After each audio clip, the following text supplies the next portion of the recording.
Chapter 1. An Offer to Help. "Look!" cried 6-year-old Benny. "Watch is sniffing out clues!" Benny was drawing a picture of his dog, Watch. 10-year-old Violet looked over at her little brother's drawing. "I can see that," she said with a smile. "He's following a trail of footprints."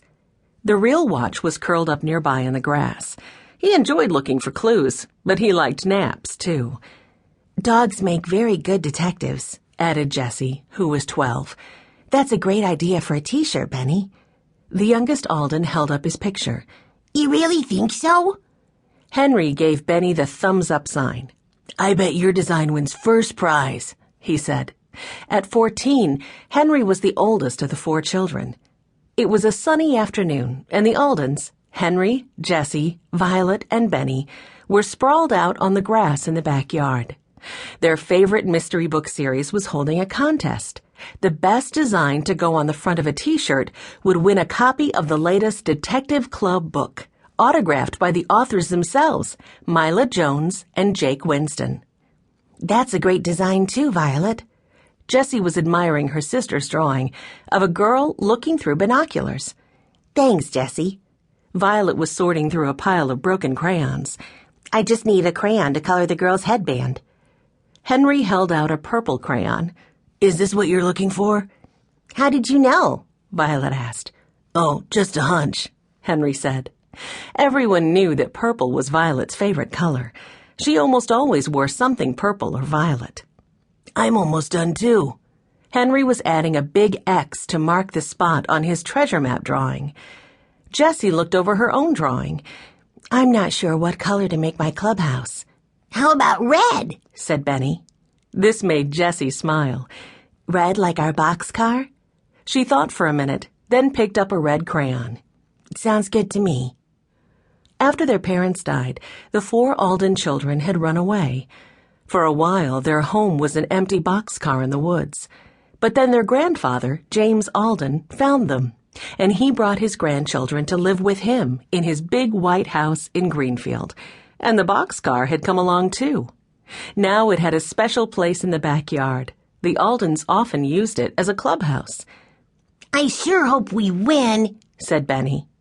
"The Detective Club books are very popular," Violet reminded her little brother as she gathered up the crayons. "The publishing company will probably get thousands of entries." "That's true," said Jessie. "Mila Jones and Jake Winston write great mysteries." "Will you read another chapter tonight, Jessie?" Benny asked. The children were in the middle of The Twisted Clue, the latest in the Detective Club series. "Sure, Benny," Jessie said. "We all want to know what happens next." There was nothing the Aldens loved more than a mystery. They'd solved many of their own.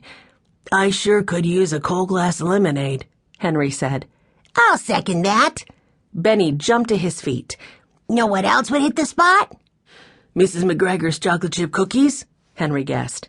"It doesn't take a rocket scientist to figure that out, Benny." The youngest Alden was known for his appetite.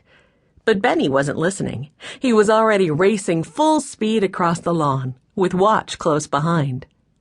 In the kitchen, they found Mrs. McGregor having a cup of tea with her good friend, Mrs. Dawson. "Perfect timing." Mrs. McGregor smiled at the children. "Still warm from the oven," she said, holding out a plate of cookies. "Pull up a chair and join us," Mrs. Dawson invited them. "It's been way too long since I've seen the Aldens." Jessie was wondering about something. "Are you still working at the Penner place, Mrs. Dawson?" She was pouring lemonade into 3 tall glasses and 1 cracked pink cup. It was Benny's favorite cup. He had found it when they were living in the boxcar. Mrs. Dawson brushed back a wisp of silver hair. "Oh, yes. I've been a housekeeper out there for years," she said, stirring cream into her tea. "When Nate Penner died, I wasn't sure if my services would be needed anymore. But after the accident..." Her voice trailed away. Henry lifted an eyebrow. "Accident? What happened?" "Amanda tripped over a loose stone in the walkway," Mrs. Dawson told them. "I'm afraid she sprained her ankle." "Who's Amanda?" Benny asked. "Nate Penner's granddaughter," answered Mrs. Dawson. "Amanda inherited the house from her grandfather. She'd lived in Chicago, but she moved back to Greenfield to live here after he died." "Do you think Amanda will be okay?" Violet wondered. Oh, yes, Mrs. Dawson assured her. but right now she can only get around on crutches. I'll be staying on as housekeeper until she's better.